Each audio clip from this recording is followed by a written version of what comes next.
எதிர்நீச்சல், மான் கராத்தே, வருத்தப்படாத வாலிபர் சங்கம் இந்த மாதிரியான படங்கள் எல்லாம் வெற்றி படமாக்கி ஹேட்ரிக் வெற்றி கண்ட நம்ம சிவகார்த்திகேயனோட அடுத்த படம் டானா அப்படின்னு பேர் வச்சு இப்போ காக்கி சட்டைன்னு மாத்திருக்கிற இந்த படத்துல தான் அடுத்ததா சிவகார்த்திகேயன் நடிக்கிறாரு. ஆஸ் யூஷுவல் இந்த படத்துல நம்ம அனிருத் தான் வந்து இசையமைக்கிறாரு. ஏற்கனவே வருத்தப்படாத வாலிபர் சங்கம் படத்துல இவருக்கு ஜோடியா நடிச்ச ஸ்ரீதிவ்யா தான் இந்த படத்துல சிவகார்த்திகேயனுக்கு ஜோடியா நடிக்கிறாங்க.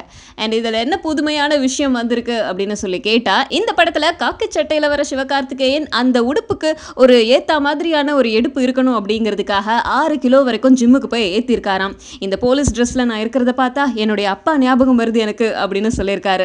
ஏன்னா சிவகார்த்திகேயனோட அப்பா ஒரு போலீஸ். பாடல்கள் எல்லாமே நிறைவடைஞ்சிருச்சாம். ஒரே ஒரு பாடல் மட்டும்தான் இன்னும் படமாக்கப்பட இருக்குதாம். அந்த பாடல் வந்து படமாக்கப்பட்டதுக்கு அப்புறம் பாடல் ரிலீஸ் வச்சிருவாங்க. அதுக்கப்புறம் இந்த இயர் எண்டுக்குள்ளார படத்தை ரிலீஸ் பண்றதுக்கு பிளான் பண்ணிருக்காங்க.